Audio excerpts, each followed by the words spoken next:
Other People's Money by Louise D. Brandeis. Chapter 9. The Failure of Banker Management. There is not one moral, but many, to be drawn from the decline of the New Haven and the fall of Mellon.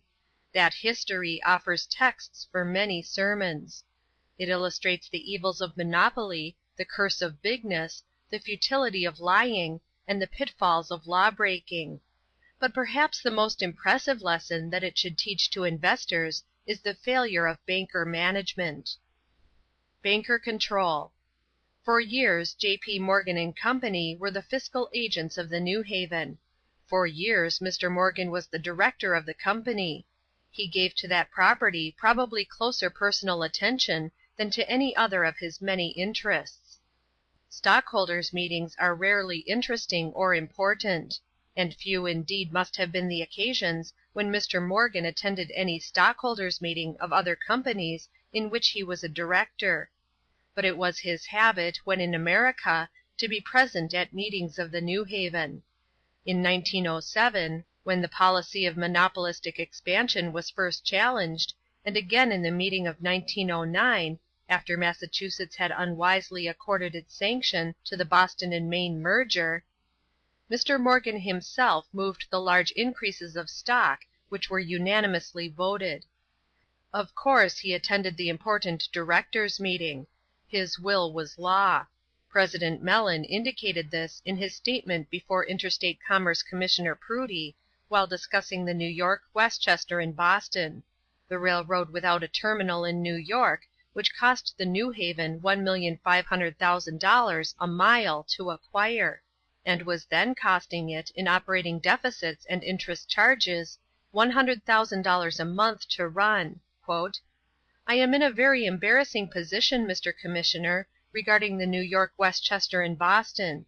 I have never been enthusiastic or at all optimistic of its being a good investment for our company in the present or in the immediate future. But people in whom I had greater confidence than I have in myself thought it was wise and desirable. I yielded my judgment. Indeed, I don't know that it would have made much difference whether I yielded or not." The Banker's Responsibility. Bankers are credited with being a conservative force in the community. The tradition lingers that they are preeminently safe and sane. And yet the most grievous fault of this banker-managed railroad has been its financial recklessness, a fault that has already brought heavy losses to many thousands of small investors throughout New England, for whom bankers are supposed to be natural guardians.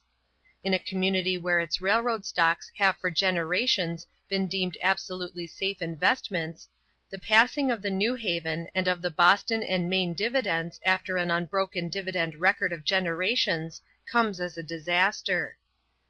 This disaster is due mainly to enterprises outside the legitimate operations of these railroads, for no railroad company has equaled the New Haven in the quantity and extravagance of its outside enterprises.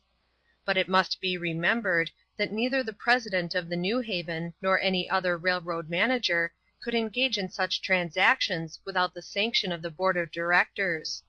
It is the directors, not Mr. Mellon, who should bear the responsibility. Close scrutiny of the transactions discloses no justification. On the contrary, scrutiny serves only to make more clear the gravity of the errors committed. Not merely were recklessly extravagant acquisitions made in mad pursuit of monopoly, but the financial judgment, the financiering itself, was conspicuously bad. To pay for property several times what it is worth, to engage in grossly unwise enterprises, are errors of which no conservative directors should be found guilty. For perhaps the most important function of directors is to test the conclusions and curb by calm counsel the excessive zeal of too ambitious managers. But while we have no right to expect from bankers exceptionally good judgment in ordinary business matters, we do have a right to expect from them prudence, reasonably good financiering, and insistence upon straightforward accounting. And it is just the lack of these qualities in the New Haven management to which the severe criticism of the Interstate Commerce Commission is particularly directed. Commissioner Prudy calls attention to the vast increase of capitalization. During the 9 years beginning July 1, 1903, the capital of the New York, New Haven and Hartford Railroad Company itself increased from $93 million to about $417 million, excluding premiums. That fact alone would not convict the management of reckless financiering, but the fact that so little of the new capital was represented by stock might well raise a question as to its conservativeness. For the indebtedness, including guarantees, was increased over 20 times, from about $14 million to $300 million, while the stock outstanding in the hands of the public was not doubled, $80 million to $158 million. Still, in these days of large things, even such growth of corporate liabilities might be consistent with safe and sane management. But what can be said in defense of the financial judgment of the banker management under which these two railroads find themselves confronted in the fateful year 1913 with a most disquieting floating indebtedness? On March 31, the New Haven had outstanding $43 million in short-time notes. The Boston and Maine had then outstanding $24,500,000, which have been increased since to $27 million, and additional notes have been issued by several of its subsidiary lines. Mainly to meet its share of these loans, the New Haven, which before its great expansion could sell at par 3.5% bonds convertible into stock at $150 a share, was so eager to issue at par $67,500,000 of its 6% 20-year bonds convertible into stock as to agree to pay J.P. Morgan & Company a 2.5% underwriting commission. True, money was tight then, but is it not very bad financiering to be so unprepared for the tight money market which had long been expected? Indeed, the New Haven's management particularly ought to have avoided such an error, for it committed a similar one in the tight money market of 1907 to 1908, when it had to sell at par $39 million of its 6% 40-year bonds. These huge short-time borrowings of the system were not due to unexpected emergencies or to their monetary conditions. They were of gradual growth. On June 30, 1910, the two companies owed in short-term notes only $10,180,364. By June 30, 1911, the amount had grown to $30,759,959. By June 30, 1912, to $45,395,000, and in 1913 to over $70 million. Of course, the rate of interest on the loans increased also very largely, and these loans were incurred unnecessarily. They represent, in the main, not improvements on the New Haven or on the Boston and Maine railroads, but money borrowed either to pay for stocks in other companies which these companies could not afford to buy, or to pay dividends which had not been earned. In 5 years out of the last 6, the New Haven Railroad has, on its own showing, paid dividends in excess of the year's earnings, and the annual deficits disclosed would have been much larger if proper charges for depreciation of equipment and of steamships had been made.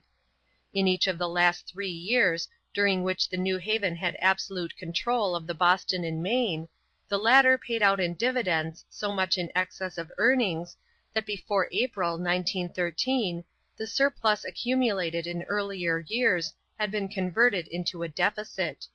Surely these facts show, at least, an extraordinary lack of financial prudence. Why banker management failed. Now, how can the failure of the banker management of the New Haven be explained?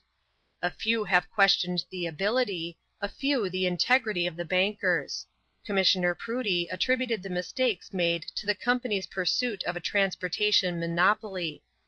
The reason, says he, "is as apparent as the fact itself. The present management of that company started out with the purpose of controlling the transportation facilities of New England. In the accomplishment of that purpose, It bought what must be had and paid what must be paid.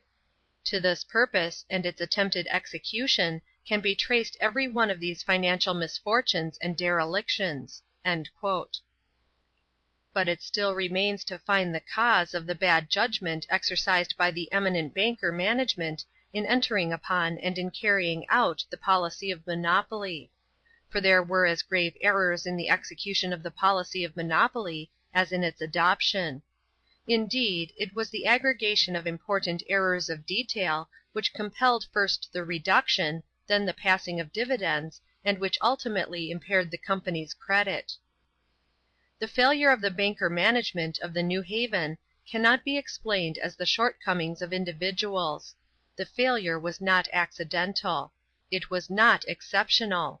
It was the natural result of confusing the functions of banker and businessman.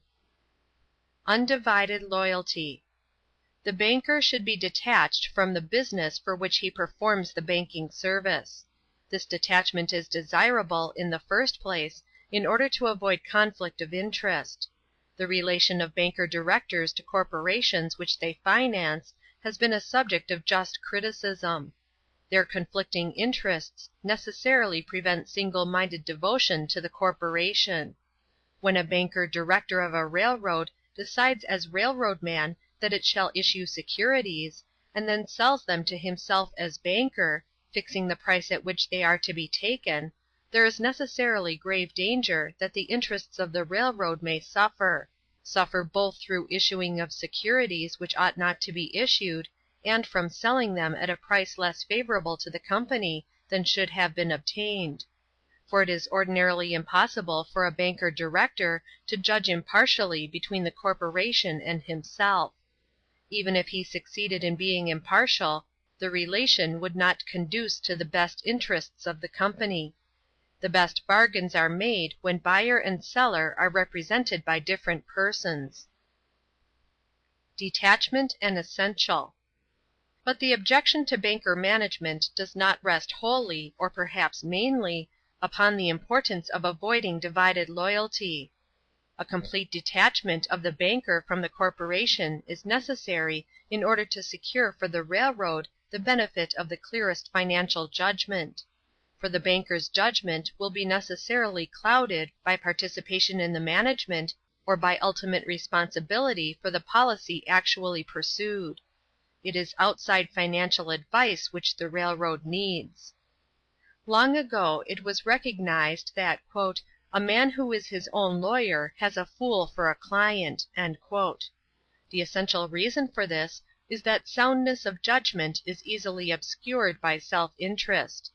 Similarly, it is not the proper function of the banker to construct, purchase, or operate railroads, or to engage in industrial enterprises.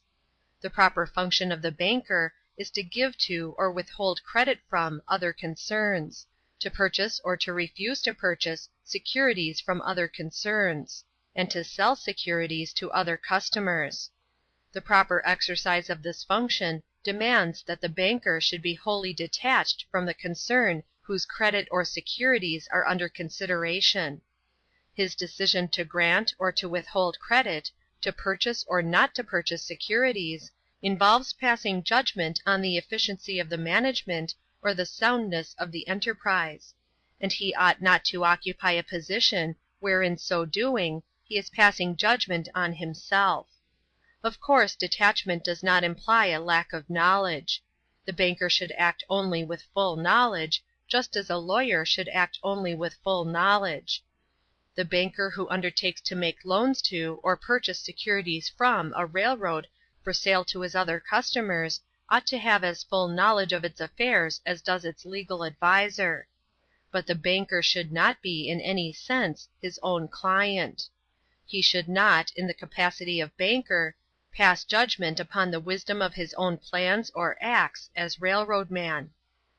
Such a detached attitude on the part of the banker is demanded also in the interest of his other customers, the purchasers of corporate securities. The investment banker stands toward a large part of his customers in a position of trust, which should be fully recognized. The small investors, particularly the women, who are holding an ever-increasing proportion of our corporate securities, commonly buy on the recommendation of their bankers. The small investors do not, and in most cases cannot, ascertain for themselves the facts on which to base a proper judgment as to the soundness of securities offered. And even if these investors were furnished with the facts, they lack the business experience essential to forming a proper judgment. Such investors need, and are entitled, to have the banker's advice, and obviously their unbiased advice. And the advice cannot be unbiased where the banker, as part of the corporation's management, has participated in the creation of the securities which are the subject of sale to the investor. Is it conceivable that the great house of Morgan would have aided in providing the New Haven with the hundreds of millions so unwisely expended, if its judgment had not been clouded by participation in the New Haven's management? End of chapter 9.